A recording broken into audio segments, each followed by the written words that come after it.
Hi everybody, Russ from My Hammers 11. Hope you're all safe and well if you're new to the channel. Please consider subscribing, hitting the bell icon so you're made aware of any time we put new content on. As always, let's thank our lovely channel sponsors on Tuckets. Check them out in the description below. Today's guest, you can see who it is. We've got another ex-Hammer, but also an important ex-Hammer because, you know, not only is he a player and played for West Ham, but he's a Boyd fan as well. He's Mr. Rob Lee. How are we, Rob? I'm very well, thanks, very well. Getting fed up with this lockdown, but apart from that, can't complain.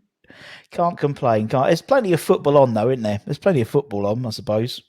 Yeah, there's loads of football. It's not the same now without the fans. No. You know, I think maybe it's made. I hope it's made clubs realise that to appreciate the fans a little bit more, because you know maybe I think fans will get a little bit, or clubs will get a little bit. You know, fans don't really matter. We can treat them how we like. Yeah. But I think everybody has seen now that football's not the same without fans. Nowhere near, and you need them. And I'm hoping once we come out of this pandemic fully, and clubs will appreciate their fans a little bit more. Totally.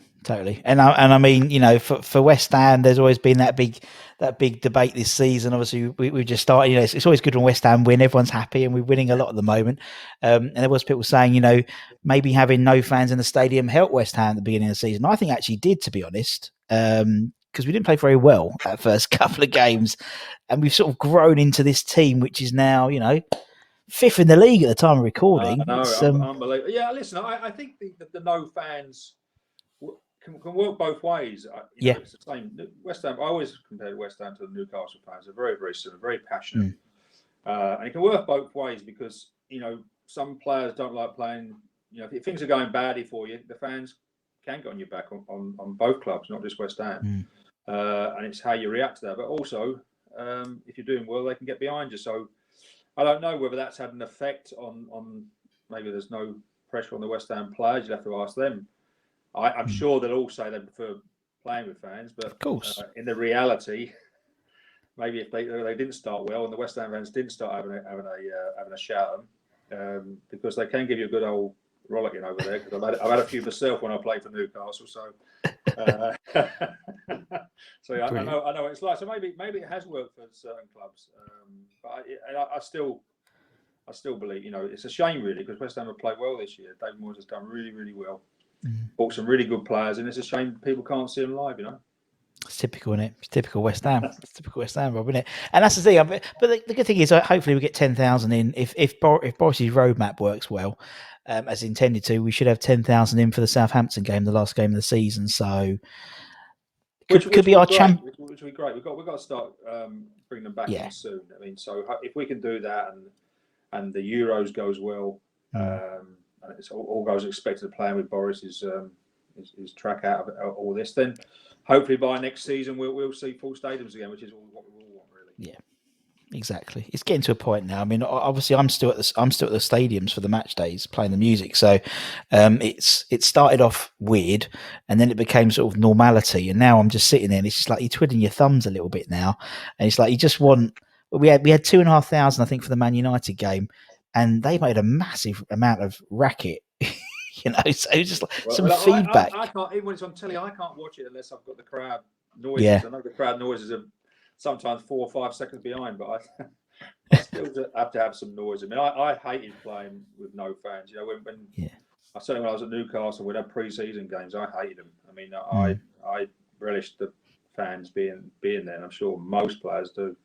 Definitely. There'll be a few exceptions to the rule, as I said, who prefer not having a bit of stick on them. But no, it'd be great when they get back. Yeah, it will be. It will be. It was so quiet that yesterday I went to the toilet, and as I walked down, I could hear Martin Tyler the other side going, "And it's live," and I could actually. Like, I thought it was brilliant. It's like, it was really loud, but yeah, it was really funny. But so obviously, for many fans watching today, you know, Rob was a Plasto boy, always, and a West Ham fan. Do you remember going to Upton Park when you was a young'un, Rob? Yeah, I remember. Well, not when I was really. I mean, my granddad was a huge West Ham fan, but he died when I was very young, you know, 4 or 5. Yeah, I remember he used to take me down there, but it wasn't until I was probably 12 to 15 that I went down with my mates that they still go. So it's they're avid fans, and I sort of like stopped after a while because I was obviously playing myself. So, but yeah, I've always, born in Plaistow, I've always been a West Ham boy, and never leaves you, does it? So no. It's good that I got to play for him, which it took longer than I expected.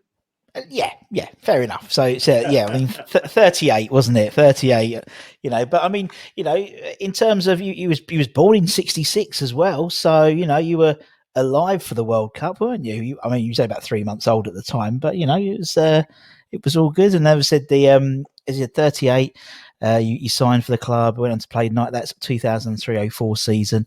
As we were saying just before we started recording, it was an eventful season. That was an eventful 19 games you played for the club, wasn't it? To be fair, yeah, it was. I mean, I thought I was going to West Ham when I went to Newcastle. That was the I was at Charlton, and obviously we owed, because we was playing at Upton Park. I think Charlton owed West Ham rent. Billy Bonds was the manager at the time, and I think Stuart Slater had just gone a little while before the Celtic. Yeah. So I was seen as sort of like an ideal replacement, but for whatever reason, it never materialised. And I certainly don't regret going to Newcastle. It was the best thing I did. But at that time, I think it was quite clear that I'd made quite clear to Curbs, who was my manager at the time, that I wanted to go to West Ham. So it was a shame I didn't go then. But as I say, I don't regret a thing. For my career, I had 10 years at a fantastic club, so I don't regret it. And it wasn't until I left Newcastle, went to Derby for a couple of years, and then was back. My family were all back down south. We're all back in Hornchurch again, and took my lad Elliot to school in Brentwood. Who Elliot went on to play for a few games for West Ham. He did, and his best mate was Joe Roeder, and I knew Glenn a little bit because obviously we're from the same area. We've clashed a few times in games, and although he was a bit older than me, so I sort of like knew Glenn, and he said, "Come over to West Ham, and we've got a young team. We've just been relegated. We've got some really good players. We're going to lose a few, so come over and train and see how you feel." And I know I did, and trained. Loved it. I hadn't been to Chadwell Heath training since I was 13, I think it was. So wow. Nothing had changed, just a few more porta cabins. And train felt really good, and Glenn got me to sign a 1-year contract, which was, it doesn't sound much at the age of 38, but it was my boyhood dream to play for my hometown club, and regardless of my age and regardless of how many games I played, I did it. So yeah. Exactly. I mean, it's off the bucket list. I mean, as we said before we started, it's like, although you said it wasn't a lot of games for millions of fans, just once, isn't it? And so, I mean, particularly, obviously, it must be being in your boyhood club and then walking out at Upton Park in the claret and blue, not in the stripy one, not in the black and white one, but in the claret and blue, walking out to Bubbles. It must have been like, it was a boyhood dream, isn't it? Really, when you were young watching them. Now you're finally getting there. A little bit way around, via Newcastle and Derby. But because obviously I played at Upton Park. I've been in the hometown dressing rooms because Charlton were lodging there. So of course, I was home wrestling every other week for Charlton. I loved playing there, and probably played. Charlton fans will tell you, I probably played the best football at Upton Park. But actually, when you to be at the age I was, and to be able to play for your hometown club in the claret and blue, was something I'd always wanted to do. As I said, I didn't think I'd leave it quite so late, but it doesn't matter. No, it doesn't matter exactly. I'm 39, so I'm out of it now. No chance now. No chance. I could offer something in the final third, Moyes, definitely. Very different. And in terms of, obviously, those 19 games themselves, obviously, we just gone down. There was a lot of, as I said, lots of people leaving and stuff like that. As coming in, it must. I'm trying to think the right words, but obviously, it must be a turbulent time to go in, because there was people leaving. It was just being relegated and stuff like that. I know it's your boy club, but still. if I'm being honest, when I first went in, I mean, I looked around at the players, and I thought, wow, how the hell have West Ham gone down? Yeah. With these players. I remember going to Bournemouth. We went to Bournemouth and played in a pre-season friendly, and we had Joe Cole, Michael Carrick, Don Hutchinson, Steve Lomas, Canuti, David James in goal, and we beat Bournemouth. I think it was 6-0 in a pre-season, and I thought we're absolutely going to murder this league. We're going to murder them. And by the time the season started, we'd lost Glenn Johnson, Trevor Sinclair, Joe Cole. I think Mark Carrick was injured. Canuti didn't go far. He wasn't forward when he left. So we lost half of our team by the time Glenn, the first game came. I think Preston away, I made my debut. Yeah. We'd lost half the team. I think Coley went the day before or 2 days before. Something like that. As Glenn Johnson went a week before maybe. So it's it was very turbulent. I felt a little bit sorry for Glenn really. He had his brain stuff going on, and they'd give him the reins to go again, and he'd lost, half his team. Which was a huge show. We went to Preston and we beat Preston.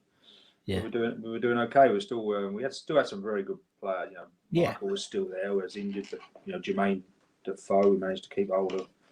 As I said, Don, Christian Daly, David James we kept in goal. So we still had a very, very good team. Definitely, and obviously, unfortunately, obviously, Glenn passed last week, but Glenn, over those 19 games, you played under 3 managers in essence. That's some feat, isn't it? Really, thinking about it, obviously. Not bad in 19 games. I could get rid of a manager, me. The cleaner, they called you. No, yeah. I felt very strongly when Glenn got sacked because I think I said in the press at the time, if West Ham were going to get rid of him, the hierarchy then do it in the summer. Don't do it after. I think it was 3 games, 3 games or so. So just actually getting the men of 3 or 4 games, and then obviously then the legend Trevor Brooking took over. And I got on great with Trevor. I got on fantastic with him, and I was desperate for him to take over. I thought he would have done an unbelievable job. Yeah. Unfortunately for me, Alan Pardew came in, and I didn't last long after that. No. What? I mean, not being nasty. What was it, Matt, with you and Pards? You just didn't see eye to eye. You had a different vision. No, I don't know. I don't think we played together at Charlton, and we wasn't particularly great friends there. Do you know what I mean? It wasn't. And I think maybe I was certainly one of the senior players at the club. Myself, Steve Lomas, and I think he wanted to bring young people in, young legs in, which is fine. But it's I didn't get an opportunity to play where I wanted to play. No. I was 38 and I was playing right wing, which was I had to go and see Pard. So look, you might as well play someone with legs there, or someone who can run. I'm 38. And then he did. Yeah, got himself out of the team. So. Well done, Rob. And that's the thing. I mean, we've had JMO on and stuff, and he said the same thing. Pards came in, and I think JMO left in January the season, and it was same reason. It's like Pards was clearly had a different vision, and he wasn't part of it. To put it in between, so to speak. But it's one of those things, and as he said. It was just, there was a lot going on that season. It seemed a lot going on behind the scenes, and obviously 3 managers, and obviously we didn't go up, got to the final. I mean, as you said, we should have walked that league in our opinion. If they had managed to keep a few of the players and kept, of course, kept the same manager, I still think Glenn would have done well if they'd given him an opportunity. It was as though we were playing badly at the time or losing. We'd lost 1 game, I think. So I just think they decided they wanted to change. And even if Trevor would have took it, I thought Trevor was very, very good. Maybe not coaching wise, but as a manager, as a man manager, he had the total respect to all the players. Obviously, of course, knew what he was doing, spoke very well. Let others get on with the training, but again, it wasn't what the path Trevor wanted to take. No, No, he's still actually statistically our most successful first team manager, because he won so many games the season beforehand as well when he took over. Yeah, I genuinely, I think he could have. I think he would have been. I think he would have been an exceptional manager. Some people say the club legends don't always do well, and maybe he thought that if he doesn't do well, then the fans will turn on him. But of course, fans wouldn't turn on him. He's Trevor Brooking. Yeah, you know what I mean? It's so true.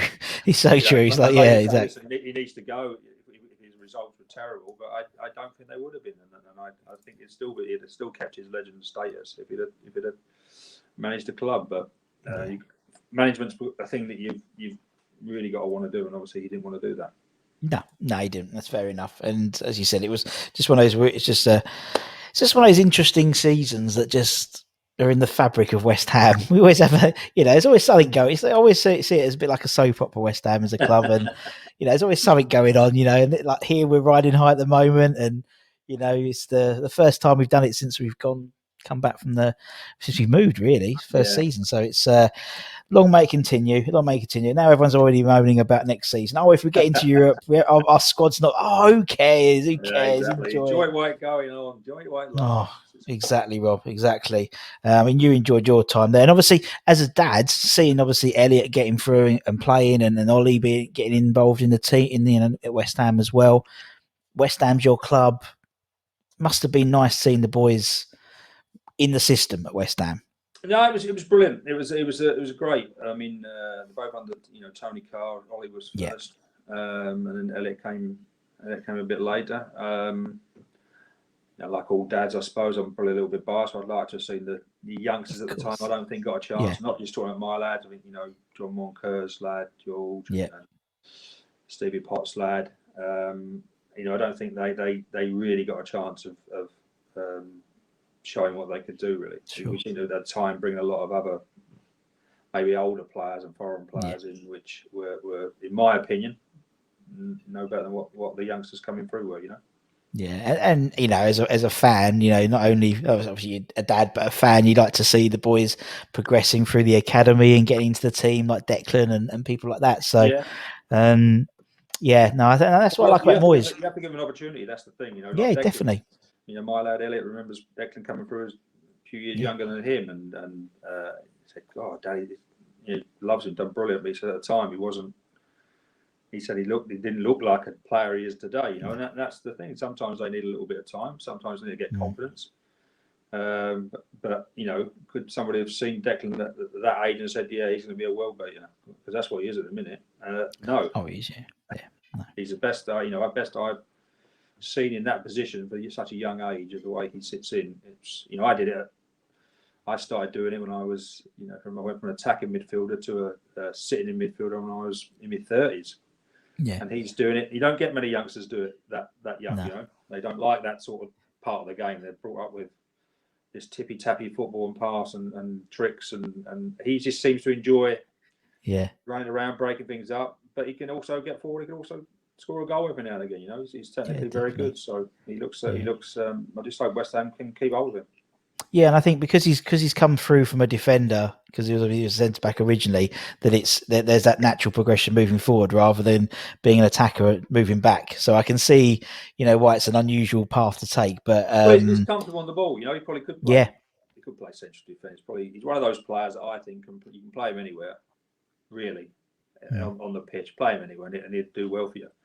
Yeah. Do you know what I mean? His versatility. He's great at sitting in. Probably one of the best.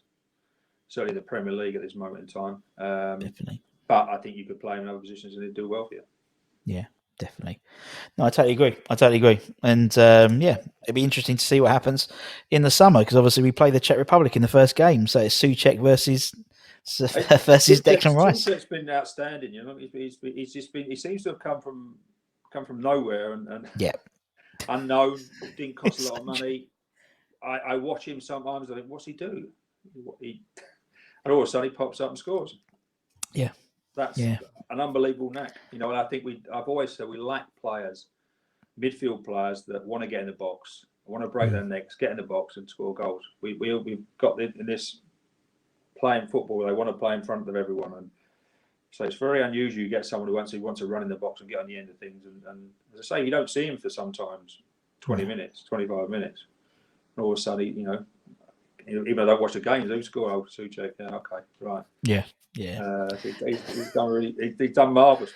It's a great signing. Very, very good. Yeah, he is. They did something yesterday with him versus Rice and their statistics, and Souček's got something ridiculous, like he's won 150 aerial battles this season, which is more than any midfielder in the Premier League for the last 10 years, apparently, or something ridiculous. And you can see that because he's literally West Ham such get down on the ground, then, aren't they? Yeah, that'll be us. Yeah, typical West Ham. Okay, well that's the case. We'll put it on the floor. We play on the ground. We play on the ground. West Ham. In the air, that's what they're going to say. It's brilliant. It's lovely to see. It's nice with everything that's going on in the world, Robbie. In terms of everything that, as you said, all lockdown and stuff. It's the one thing I don't have to worry about West Ham. It's nice. I think I've been doing the DJ at West Ham at the stadiums for 20 seasons now, and I can honestly say this is probably the most enjoyable season I think I've ever done at West Ham, just because it's. Listen, West Ham's it's always something going on at West Ham. I said my two main clubs, Newcastle, West Ham. Oh God, you've picked two, haven't you? There's always something going on with the owners. There's always something going on with the players. Always something going on with results, relegation, and always something going on with West Ham. It just seems at the moment there's a little bit of calm at West Ham. Yes. There's no takeover bids that I know of going on. There's no moan about the ground. Yeah. It just seems the team have managed to just play. It seems to have got a system. I mean, Jesse Lingard, I think, has been a revelation. Brilliant, yeah. Great to get him in, and David Moyes has done brilliant. But I thought David Moyes done well when he was last in charge. I was amazed that he wasn't given the job because his remit then would have been to keep the club up, which he did. And then all of a sudden, the hierarchy decide that he's not the man for the job, and now they find themselves having to eat humble pie and go back and get him, and now he's proven what a good manager he is. Yeah, definitely. I think you're right, and I think this is his sort of redemption. Do you know what I mean? He got screwed over a little bit, Man United. I think anyone who was going to go after Sir Alex was always going to be a tough job. Sunderland was a bit of a poison chalice, and everyone forgets he was 10 years at Everton. Did a good job at Everton. No, so, he did, but you got to give managers time. Yeah, you have to give them time. You have to trust them in what they do, and I think the West Ham, David Sullivan, David Go actually trusting him now in what players he brings in, and I think they were allowing him a bit of a free reign of actually bringing the players that he wants to bring in, rather than maybe what somebody else at the club wants to bring in, which I think we've been guilty of over the years, I think. Mm. Yeah, no, I agree. It's a manager role rather than a coach role, isn't it? Really, I don't like the coach thing because I always say, how can you blame the coach if he don't bring the players in? So if you bring in bad, if I find the coach, you're the director of football, and you bring me bad players, and I get sacked. Yeah. How is that possible? I know. You brought me the bad players in. What do you expect me to do? I think if you have to go. My personal opinion, if you have a manager, you have to trust him and he bring the right players in. And if he doesn't get it right, then you sack him. You can't sack somebody for not bringing the players in that I can't get the best out of. It's ludicrous. It's ridiculous. Sense. Yeah, no, I totally agree. Now, talking of managers and making bad playing decisions and things like that, my Hammer's 11. So this is the whole point. He's got a T-shirt. My Hammer's 11. So the idea is you pick an 11 from the players you played with at your time. So those glorious 19 games in 2003-04, under three managers. You pick an 11. So we try and do 4-4-2, and it's just a bit of fun. It's a bit of fun.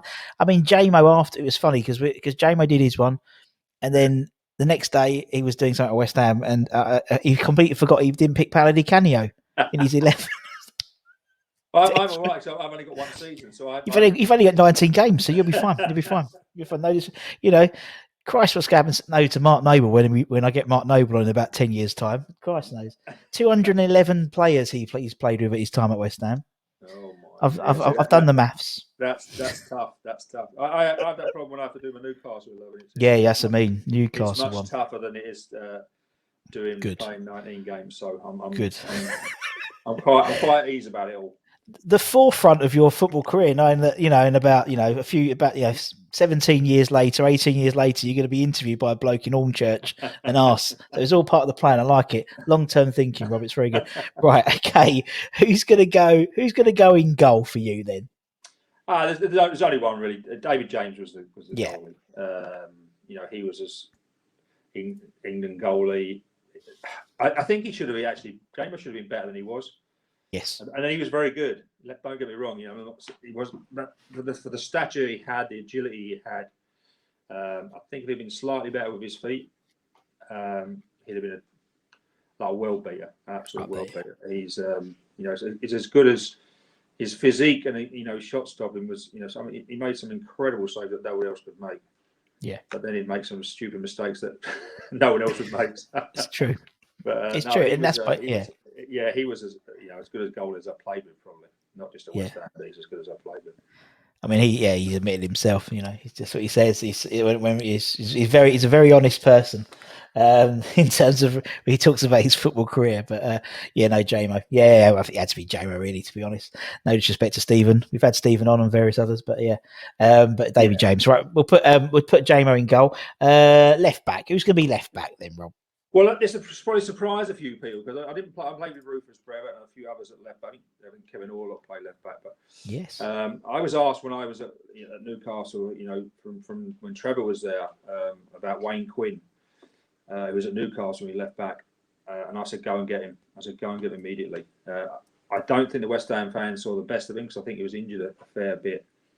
But for me, as a football player, he was very, very good. Great left foot, could get up and down. So it might surprise a few. But I didn't play. As I said, I only played one season, but I knew how good he was before I recommended him. So I knew how good he was. I think he had a few injury problems and stuff. But when he played, he's technically as good as anybody, really. Yeah. I suppose because you recommended him, you got to really put him in. And I have to. It's like Amazon recommendations, Rob Lee picked this person, he had to pick these as well. Yeah. I didn't pick him. I backed up a recommendation that Trevor had, I think. So. Okay. But I would have picked him if I could do it. Right, let's put Wade in.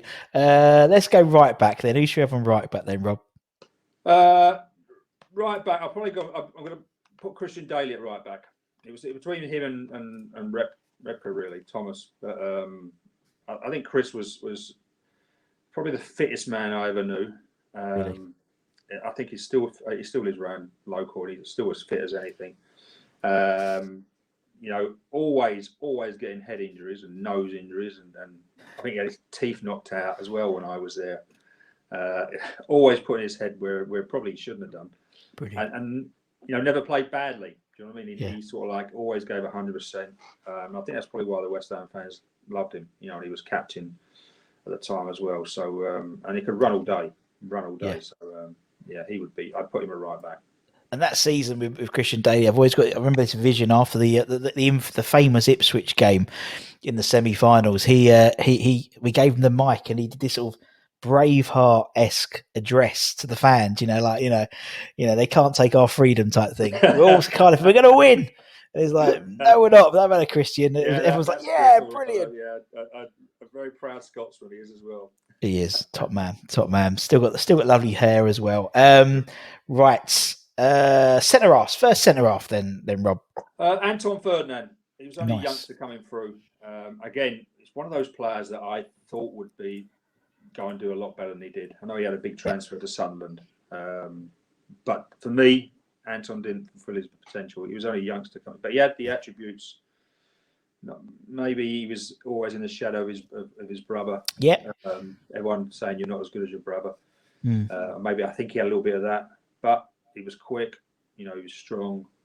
He could play, but he just seemed to. I don't know if he just seemed to be not as intelligent as his brother, not made the wrong decisions at the wrong times, and I just thought at the time when I saw him coming through, I thought, you got a chance of being very, very good. For whatever reason, as I said, he got £10 million move to Sunderland or something, but he should have been better than he was. And when you're training as a seasoned professional, Robin, and these younguns turn up from the youth team and stuff, can you see this guy's gonna be all right? This guy's gonna be. He's not bad. He's quite good. This guy. Or Yeah, I think if you know football, and I think yeah, if you've got youngsters training with you, you can tell. I mean, Mark Noble was coming through yeah, as a schoolboy as well. He trained with us a couple of times. I think you know if they can cope with it, and they can cope with the banter as much as anything. yes, And the senior players give them a little kick. Senior players taking the mickey out of them, and I think you can see the ones that can still come through that and still play well and cope with playing with the senior players in training. Because that's the first thing before you got to train with. You got to play with them. You have to.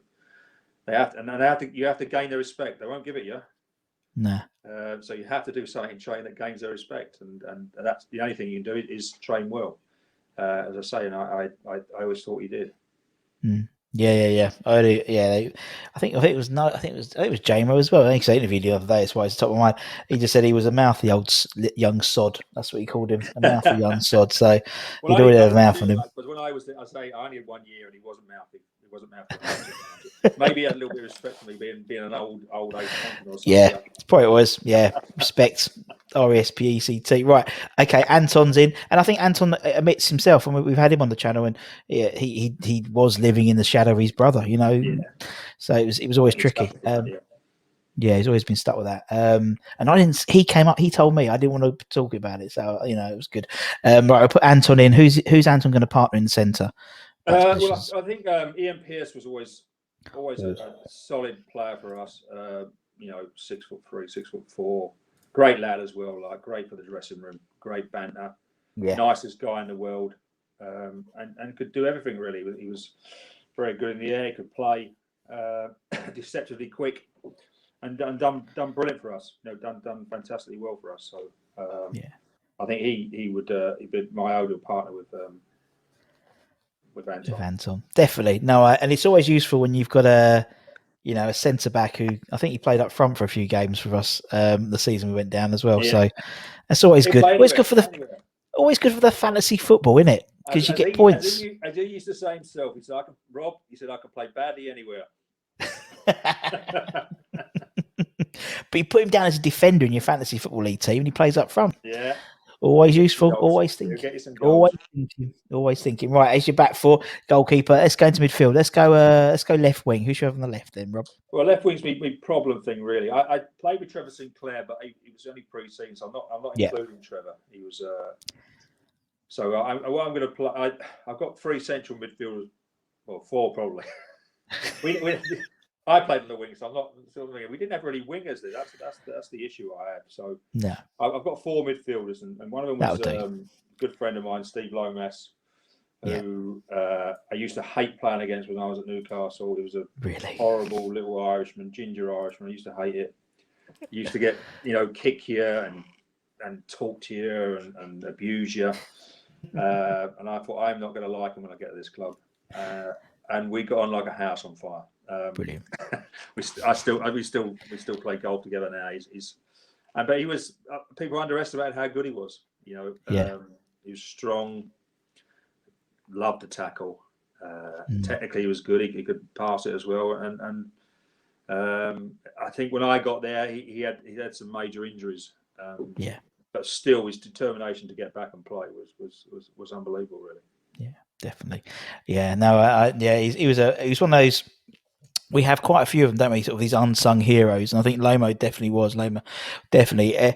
One day we'll get him on because we had Razor on a few months ago, and Razor sort of instigated that Steve Lomas got him arrested, but so we'll get low.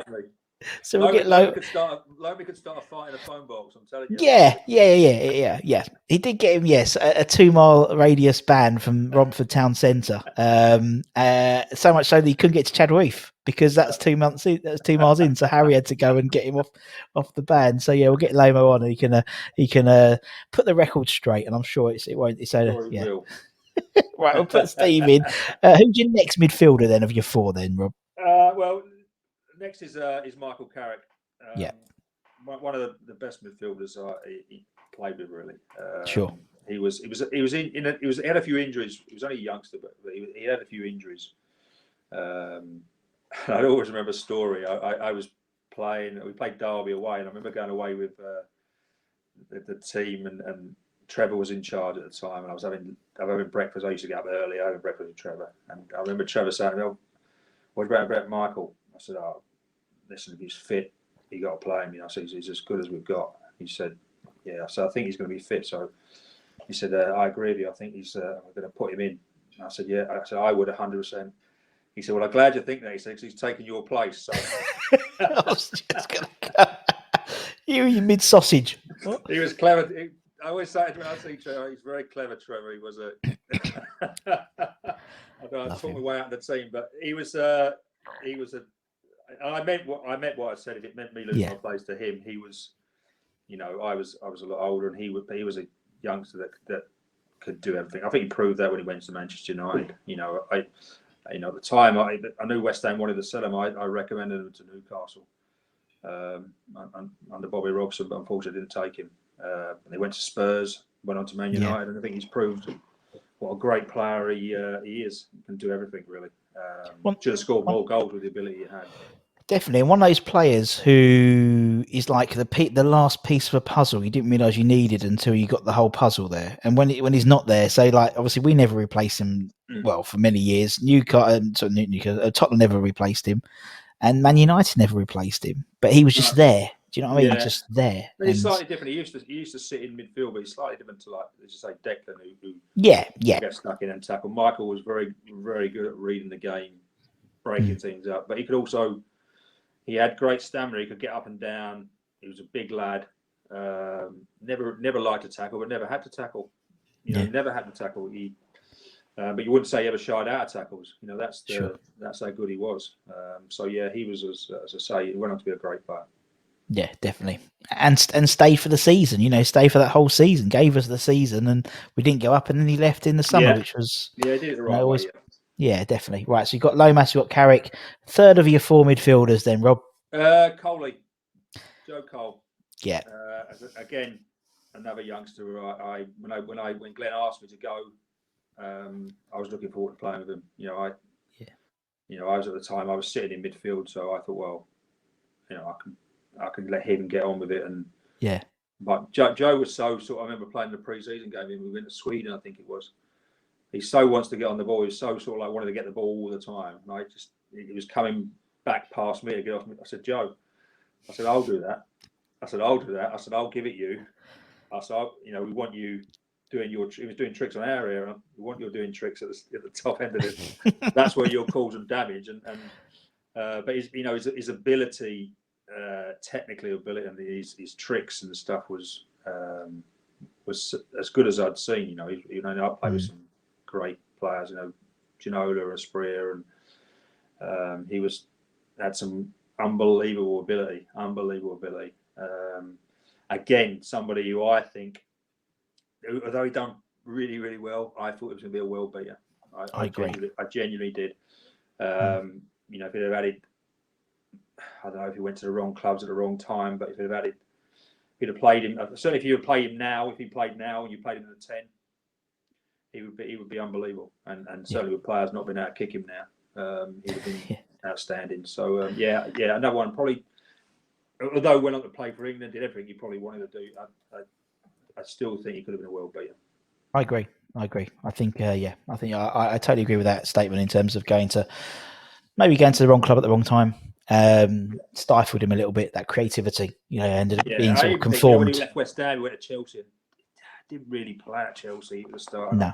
I think if he had played another year at West Ham and then gone on to play at another, like one of those clubs, but start and play. I think it was a stop-start sort of like thing. And Liverpool, again, he never really played consistently, but again, great lad, great player. Yeah, definitely. Okay, right. So we got Lomi, we got Carrick, we got Cole, we got one more of that midfield four you mentioned. Yeah, it's one of these players that I got to West Ham. And I didn't like him. He was a Mackham anyway. Big Sunderland guy. I'd had loads of run-ins with him anyway, mouthy as anything, with Don Hutchinson. Yes, I was going to say. And honestly, I didn't until I got there, I didn't think he was as technically as good as he was, because he was technically very, very good. But we had a good laugh. He was a little bit old, same sort of was coming. He had a few injuries, but he was a little bit older as well. And I always remember we used to come in pre-season, and we used to look around and say, oh, God, what are we doing today? Trying to find out what we're doing, like what running we're doing, because I used to hate the running. He used to hate the running. And as soon as we found out, we just got each other happy. Yeah. So every time we see each other now, we call each other happy. But he could, again, we talk about midfielders who got forward and scored goals. Yeah, he was one of those midfielder players that, as I say, it's a dying breed of somebody definitely not wanting to get on the ball all the time, but actually wanting to get in the box and then score goals from midfield. And he could do that. I put him on the right because he could do that all day long from the right. He could do it from the left. He could do it from the middle. And he played up front a few times as well. So again, very versatile. And we used to love playing head tennis as well.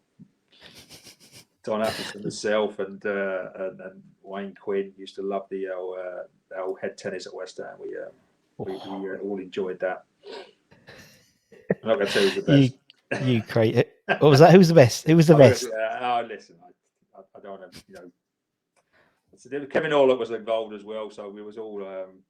We used to have a competition going on throughout the season. You had to play somebody, and if they couldn't make it, then they were out. It's like an FA Cup sort of thing. So I think it was actually Don who knew I was injured and then said, right, let's go and play tennis. That's your chance to shine. It was honestly, we had a great team spirit there. We had a really good team. The lads, I got on. I was 38. Some of these lads were Sean Byrne and Richie Garcia coming through, and Chris Cohen.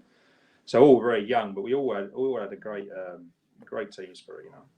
It seemed a really good balance of the experience and the young guys coming in. Yeah, we did, and we all got on. There was no. I don't remember any bickering in the squad. The normal stuff that you get, but nothing. No one disliking each other. And I got in, and I genuinely didn't dislike any of the lads at all.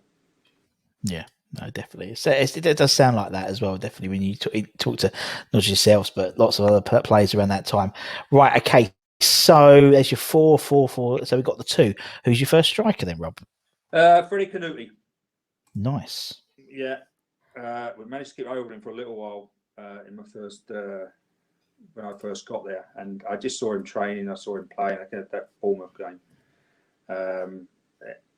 It was exceptional. It was huge. He was quick, could score goals. And the first time I'd really seen him, I'd seen him on the telly, obviously, before I got there. But I didn't realise how good he was, how tall he was. It's a shame we couldn't keep hold of him, really, because he would have absolutely murdered that division. Definitely. Again, I think in most similar respects, I think similar to what you were saying about but Joe and Anton. Never he did well at Tottenham, but obviously better in Seville. But he never did that. I mean, I remember when he played his first game, it was that Wimbledon game where Di Canio did the. Yeah. He was like, I was like so excited. He was my Thierry Henry. He was exactly what we needed, but he just didn't get to the next level. Which I think Freddie was one of these players. I've seen quite a few of them. It depends on what side of the bed they get out of. Sure. Yeah. He'll either be, and I had him. So we had him at Newcastle with Tino, and of course, yeah. If he gets out of bed the right, and there's no rhyme or reason to it. There's no do this and do this, and it's just whichever side of the bed he got out of. If he fancied playing, Tino, he'd be unstoppable. Yeah. If he didn't fancy playing, he'd be awful. So Freddie was like that. If he wanted to play, he was unstoppable. But if something was gone wrong, you didn't see much of him. And that's a shame, really, because again, he had all the attributes to be a top player. Yeah, definitely. Right. Okay, that's Freddie, and we got one more spot. Rob, who are we going to have? It won't be any surprise that it's Jermaine Defoe. Yeah, I know he put in a transfer request that year. But we managed to keep him for that season, and I again, only youngster at the time, but what a goal scorer! Yeah. Never looked to pass it, but as long as you knew that was fine. Our job was to get him the ball in the box, and 9 times out of 10 he's still scoring now for Rangers. He was like that as a kid. Brilliant. One of the best goal scorers as a finisher, I've seen, people say that every time he got it, he hit the target. He was very, very good. And people do say that. People that we've interviewed who have played with him said he's the most natural striker they've seen, they ever played with. And, one or two people, everyone says it. And as you said, he's still banging them in for Rangers. Obviously, they recently won the SPL, and good luck to him. It's a natural thing, I think. Goal scoring's, or natural goal scorers I've met, it just seems to be that the ball comes to him. I used to train with Alan Shearer, and we used to do these, crossing and shooting things, and one will go near post, one will go far post. So you ping the ball out wide, and wherever I went, the ball never went. Wherever Alan went, so if I went near, it went far. If I went far, it went near. And Jermaine was like that. Anywhere in the box, there could be 4 people around Jermaine, and the ball will go to him. And it's just a knack that centre forwards or natural centre forward, natural goal scorers have got. The ball just seems to find them. Yeah. Exactly. No, it's just, I just find it fascinating, with people like that. And it's all that's all Jermaine Defoe / Tony Cottee type role now. It seems to be more and more lost in the game now. It's all about people playing front threes. I mean, Michael Antonio is not a Jermaine Defoe or a Tony Cottee. He's not a striker. He's a forward, and it's a knack. It's a knack of it's a game, part of the game which I think you like to, I just don't know. It's just, I think you're right. We've gone so defensively now. No one seems to play 2 up front these days. I mean, TC was, I grew up with TC. Of course. He used to annihilate my teams as a kid when I was growing. He played for Romford Royals. I played for Pegasus, and they used to beat us 10. He scored 9 every time, which I always reminded him of. But he was a total natural goal scorer. And I missed the big guy and the little guy, and I missed that, and they play this 1 up or 2 wide, and false 9 they call it. I grew up. Let's get the ball to the strikers, get the ball, whether it's from the wing or from the midfield, and let's get some goals. We might let some in. I'm probably different because I played in the Newcastle team where we scored a lot and we let a lot in. Yeah. But for me, that's the way I like seeing football. I think if you ask most fans, Keegan always used to say to us, go out and entertain the crowd, because it's an entertainment at the end of the day. And exactly. And I don't think fans get entertained a lot these days. No. I think they grab onto the smallest of thing nowadays, but it's entertain people. They want to see entertaining football. They want to see goals. They don't mind letting a couple of goals in if you score 3. It's true. It is so true. I'm exactly the same, Rob. I just think sometimes I think it's become a bit sterile. I think professional football now, to be honest, I think you don't get. I'm looking through this team. Look, I'm looking for that team, and they're all character. Well, apart from maybe we'll say not Canute, but there are characters, aren't they? They're all personalities and stuff like that. And I think you lose that. I think that's why someone like Declan Rice sort of stands out with his interviews and stuff like that, because he's seems very genuine when he interviews and stuff, and has a bit of a laugh, and we just want to be entertained. But I think the characters in the game are certainly dying out. Not just they're all over. They're just dying out. I mean, you can't seem to have a laugh or say anything without offending anybody. These days. Yeah. Exactly. I'd hate to be a senior player in the dressing room now, because if I'm shouting at someone, you'd get done for abuse, I think. And we used to sit through as youngsters, and listen, it's you have to be able to. Football's it's a tough game, and it's I think with a tackling thing, and I watch now because of my lads playing in Division 1, and that. Sure. It's more of a game down there. It's more like the old. They're allowed tackles. Tackles that you in the Premier League will probably get you a red card. It gets you a telling off, and how it used to be. And I enjoy watching that much more. They they get the ball. Sometimes teams get the ball forward quick. Some teams like to play, but there's a mixture. I think the Premier League, it's more like chess. It's putting people in holes to stop other people playing, and instead of actually just getting on, and everyone's got different formations, which I think, I don't know if all these coaches that have come through the FA, I played have a system that you're best at, and see if they can stop you. I'm more of that sort of ilk rather than they play this 3-5-2. Let's match them up. Yeah. Well, they're going to be better than you, Ed, because they do all the time. That's why I like Leeds, because I know we beat them, but they have a go. Do you know what I mean? They were unlucky. Yes, I mean they should have beaten us, to be honest. We should get a draw at least. A couple of goals. Leeds are good to watch. I like watching. Yeah, Leeds. It's just they're mid-table. They lose some games, but they win some games. But they're exciting. They're exciting to watch. And exactly. There ain't many teams that are like that these days. No. It's very true. It's very true. Rob, man, I told you we'd be done before the hour was in, and we've done it. So thank you so much. I'm a man of my word. Thank you so much. Very good. And thank you to everyone for watching as well. And for me and Rob, take care, everyone. Stay safe. Wash those hands. Have you had your jab yet, Rob? Had your jab yet? Not yet, mate. No. I think I'm too young at 55. Or not fat enough. I've had mine.